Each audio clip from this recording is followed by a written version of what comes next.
የያሬድ የእናቱን ታላቅ ወንድም የእሱ መምህር ከዚህ ውጭ አለ ታሪክ የሚባለው ግን ይሄ ሰው ለዚህ ሁሉ ለድጓው፣ ለዝማሬው፣ ለቅኔው፣ ለቅዳሴው ከያሬድ በፊት መሰረት እንደሆነ መሰረት ያሰራል፣ መሰረት ይተረጉማል፣ መሰረት ይተልማል፣ ትንቢት አለው እና ይሄ ይወጣል። ይሄን እንድታወቁ እንግዲህ ወደ ዕለቱ ትምህርት ልመለስ። ይሄ የስራ ስልጣን ይሰራል ወደ ያወራል።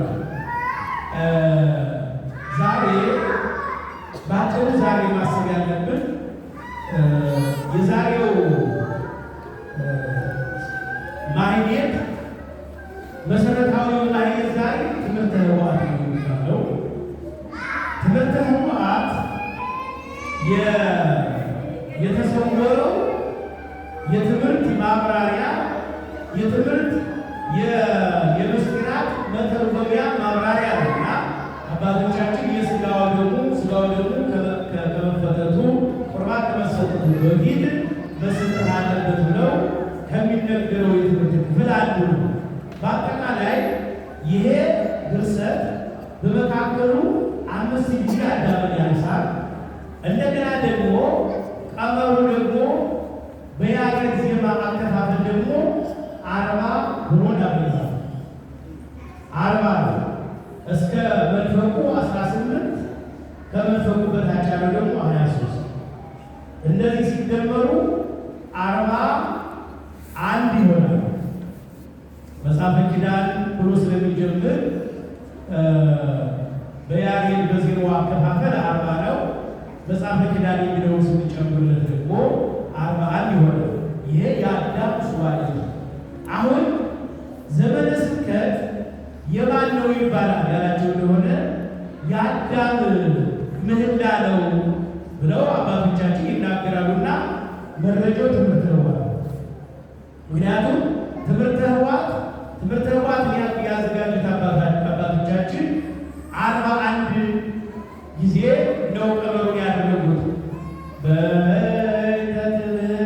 በትምህርተ ኅቡዓት እያለን እንነሳበት እና እዚያ እየቀጠል የምናነሰው መነሻው በሙሉ 41 ይሆናል። እና 41 ምንድን ነው የሚለውን ይሄ ከአዳም ጀምሮ እስካሁን ድረስ ሥጋው ደሙን የምንቀበልበት ነው። እግዚኦ መሐረነ ክርስቶስን እንዲሁ 41 ነው የሚሆነው እና የመጀመሪያው ቄሱ እግዚኦ መሐረነ ክርስቶስ ይላል። ስንት ጊዜ? 3 ጊዜ። ሕዝቡ ደግሞ ይቀበልና እግዚኦ መሐረነ ክርስቶስ ይላል። 6 ይሆናል። እንደገና ይህ በዐቢይ ዜማ ነው። በንዑስ ዜማ ደግሞ ቄሱ 5 ጊዜ እግዚኦ መሐረነ ክርስቶስ ይላል። ሕዝቡ ደግሞ አሁን ተከትሎ እግዚኦ መሐረነ ክርስቶስ ይላል። አሁን ስንት ሆነ? 10። ከዚያ ደግሞ እንደገና ቄሱ 2 ጊዜ በንዑስ ዜማ እግዚኦ መሐረነ፣ 3 ጊዜ በንዑስ ዜማ እግዚኦ መሐረነ ይላል። ሕዝቡ ደግሞ 2 ጊዜ፣ ቄሱ 3 ጊዜ፣ እሱ 3 ጊዜ። እነዚህ በአጠቃላይ ተደምሮ ሥጋው ደግሞ ህብስቱን አንስቶ ቄሱ እግዚኦ መሐረነ ብሎ በሚጸልይበት ጊዜ የአዳም ምህላ ነው 41 ጊዜ ነው የሚደረሰውና ትምህርተ ኅቡዓትን በዚህ ቀመር ተለክቷል። እና ይሄ ስብከት የምንለው ዘመነ ስብከት የአዳም ወይም እንግዲህ ምን ለማለት ነው? የገና ሰው የአዳም ቆል እንደሆነ እነዚህ ቀመሮች ያሳዩናል ማለት ነው። ስለዚህ ዘመነ ስብከት ምንድን ነው ስንል በአጠቃላይ ቅድም በመጨረሻው መዝሙር ላይ የተዘመረው ወልዶ መድኅነ ይሰብክ፣ አሁን ያሬድ ካህን ጦመ ልሳን መሰረተ ዜማ ወረደ ያሬድ ካህን ብለው ሕፃናቱ የዘመሩለት ታላቁ ኢትዮጵያዊ ልጅ ዘመነ ስብከትን በዚህ መልኩ ገልጾታል። ምን ብሎ ገልጾታል? ወልዶ መድኅነ ይሰብክ፣ ወልዶ መድኅነ ይሰብክ፣ ዓለምን ለማዳን የተላከውን ኢየሱስ ክርስቶስን እንሰብካለን ካለ በኋላ አክሊሎሙ ለሰማዕት፣ የሰማዕታት አክሊላቸው ነው። ሰያሜ ካህናት፣ ካህናትን ዲያቆናትን ደግሞ አንተ ካህን፣ አንተ ዲያቆን፣ አንተ መምህር ብሎ የሚሾማቸው እነሱ ነው። የእነሱ ሿሚ ነው። ወተስፋ መነኮሳት፣ ይህን ዓለም ንቀው ጠቅጥቀው በዳዋ ጥሰው ድንጋይ ተንተርሰው ጸባጋልቱን ድምፀ አራዊቱን ታግሰው የሚኖሩት ለእነ አባ ሳሙኤልን ተስፋቸው እግዚአብሔር ነው ብሎ ቅዱስ ያሬድ ዘምሯል። ለዚህ ነው የትምህርታችን ርዕስ ያሬድ ያደረገው። ከዚያ ዘውገ ዘመናዊ መልአክ ዘበምድር ዘውገ ሚካኤል ይለዋል። ምድራዊ መልአክ የሚካኤል ወገን ብሎ ደግሞ ሳሙኤልን አብሮ ይዘምርለታል። ቅድም በስመላለ ስንለው ነበር እና እንትና አገልጋዩ እና እንግዲህ እነዚህ ሁሉ ተጠቅልለን የምናይበት ስለሆነ ያሬድ ዘመነ ስብከት ብሎ እንግዲህ ዘመነ ስብከት እንደምታውቁት ህዳር 6 ቀን የተጀመረው ዘመነ ስብከት ደግሞ የሚጀምረው ከታኅሳስ 7 ይላል። በጥቅሉ ታኅሳስ 8 ነው ማለት ነው። ታኅሳስ 8 ስብከት ነው። 15ኛው ቀን ደግሞ ብርሃን ነው። 22ኛው ወራዊ ነው። 29ኛው ልደት ነው። ስለዚህ ከታኅሳስ 8 ይጀምርና ታኅሳስ 29 በጌታችን በመድኃኒታችን በኢየሱስ ክርስቶስ ልደት ይቋጫል ማለት ነው። እንግዲህ ይህን ነው የምንጾመው። እንግዲህ ከዚህ አንድ ለራሳችን የሚሆን እና ትምህርት ብቻ በአጠቃላይ የዛሬው ትምህርት ወይም ደግሞ የዛሬው በዓል ቅዱስ ሚካኤልም ተነስቷል። ለምን ተነሳ? እንግዲህ በእውነቱ ይህንን ኢሳይያስ በሌላ ጊዜ ቢነግሯችሁ ደስ ይላል። በሚካኤል ድርሳን ላይ የምታገኙ ዛሬ የሰለስቱ ደቂቅን የቅዱስ ገብርኤል ታሪክ ላይ የዛሬ ሳምንት የምንሰማው በሚካኤል ድርሳን ላይ ዛሬ ያለ እና ለዚህ ነው አክሊለ ሰማዕት ብሎ ሊቁ አምጥቷቸዋል። አክሊለ ሰማዕት ብሎ አምጥቷቸዋልና ዛሬ ትንሽ ከነዚህ አክሊለ ሰማዕትና ከነቢዩ ከጻድቁ ከሳሙኤል ለእኛ ሕይወት ምን እንወስዳለን የሚለው ይችላል። የትምህርት ይጨርስ። አዎ አክሊለ ሰማዕት የተባሉ የመጀመሪያው ሰማዕታት የተባሉ ክርስቶስ ከመወለዱ 400 ዘመን ሲቀር እነ ሰለስቱ ደቂቅ እነ ዳንኤል እነ ሲድራቅ እነ ሚሳቅና አብደናጎ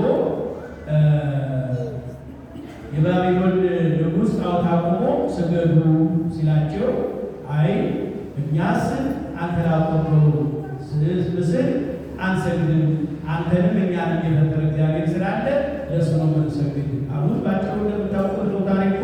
ከዚያ በኋላ እሳት አነደደ።